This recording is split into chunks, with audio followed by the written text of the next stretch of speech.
माओवादीले चाहिँ भन्यो भने ट्याक्रोमा उ गर्यो कुखुराको मासु र सबैको खाएर चाहिँ काङ्ग्रेसका मासुको भात ठोके एमालेका गन्जिलो क्याप लाए माओवादीका ट्यासु लाए हाले हौस्या अथवा साप नयाँ नेपाल बनाउने भनी प्रचण्ड र बाबुरामले नयाँ नेपाल बनाउन सक्छ कि सक्दैनौ विदेशीको चलखेलमा पर्ला चुम्बकको फेला पर्ला याद गर होस् गर बाबुराम भट्टराईलाई इन्डियन डाक्टर भनेको त इन्डियन डाक्टर मात्रै होइन रहेछ घाँटोको वैद्य पनि रहेछ मरेर खरानी भइसक्यो संसदलाई गिर्जाको अहङ्कारको कारणले गर्दा पुनः थपना गर्यो राजाले पनि घाँटोको वैद्यले थपना गर्यो भने के कसो गर्छ याद गरेछ कि छैन यो देशको कारो भनेर राजा ज्ञानीले 8 दलले फालेको थियो 8 बार पढे त राम्रो हुने छैन कारो कोच्याको ठाउँमा क्यान्सर लागेको छ क्यान्सरको औषधि गर्न धेरै गाह्रो छ माधव कुमार नेपालको पुरानो दौरा सुरुवालले काम लाएर प्रधानमन्त्री बनेको छ राजा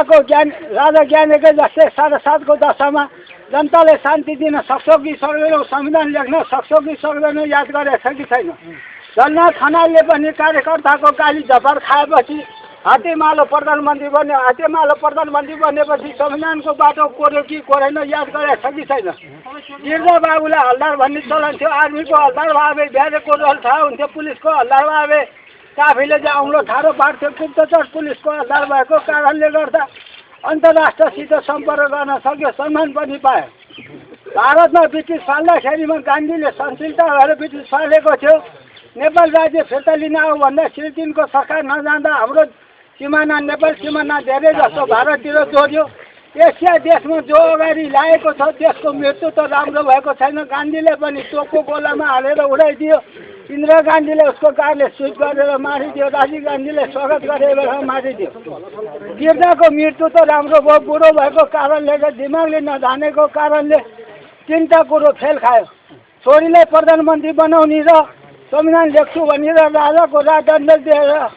देश हाँक्छु भन्ने कुरो फेल खायो अहिले नेपालीले नागरिकता बनाउन आउँदा सिरोकाहरूले एउटा कागज मिलेन भनेर छोरो बनाउँछु भन्दाखेरि बनाउन पाउँदैन जिल्लाको यो गतिविधि छ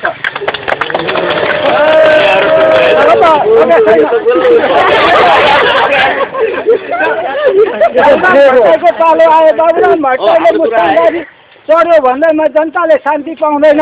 तिमीहरूको पनि चिनछ्याक फुटिरहेको छ देश माओवादी पनि बनेको छ अहिले गएर हेर्ने भनेदेखि तिम्रो कार्यकर्ताले कुन ठाउँमा दुर्घटना बनाएर अमेरिकाबाट कालो सूची हटायो कि हटाएन याद गरेछ कि छैन गोर्खा जिल्लामा जन्मेको बाबुराम भट्टराई यिनी नारायण पोखरेल उपेन्द्र देवकोटा रायश्वर देवकोटा पृथ्वी नारायण शाह र राम शाह पनि गोर्खा जिल्लामा जन्मेको गोर्खा जिल्लामा जन्मेको बाबुराम भट्टराईले प्रधानमन्त्री भएको बेलामा विकास गर्छौ भनेर जनताले सोचिरहेको थियो तिमीलाई अब चाहिँ राष्ट्रपतिले एउटा निवेदन आफ्नो कार्यकर्ता जोगाउन भनेर दिँदा तिमीलाई घमण्ड नेता रहेछ भनेर ठानेको छ अहिले गएर प्रधानमन्त्री बनेपछि प्रचण्ड प्रधानमन्त्री बनेपछि भैरवी प्रसाद गरेर बेपत्ता बनाएकोलाई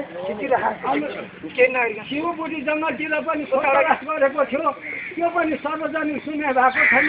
तिमीहरूको बहुमत आउनु कारण एउटा ज्यादुको छरी पनि छोडेको थियो र माओवादीलाई पनि चाहिँ के भनेको थियो भने कालो अरिगलको सन्तान फैलिन्छ छोडेपछि गोला मात्रै भएर बस्छ याद गरेर होस् गर बाबुराम भट्टराईले चाहिँ प्रधानमन्त्री भएपछि विकास गर्ला भन्दा पनि आफ्नो पार्टीले काम गर्दा कुर्सी छोड्न गाह्रो लागेको छ तिम्रो कुर्सी याद गरेर होस् गर बाबुराम भट्टराईले अहिले गएर हेर्ने भने घमण्ड नेता र बेकु भनिएको छ तर तिमीले विकास गर्लौ जस्तो लागेको छैन कतिको कोख रिचायो कतिको सिन्दुर पुछे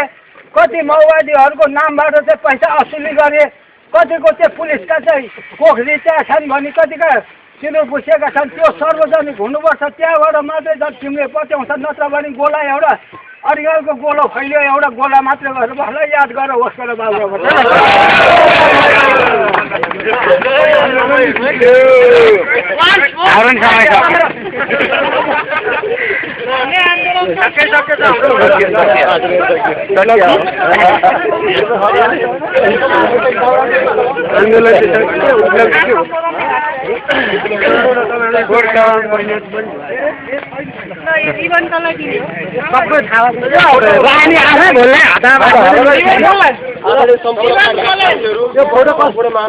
यो फोटो कसले निकाले भन्नु पर्यो है कमिटीको निर्देशन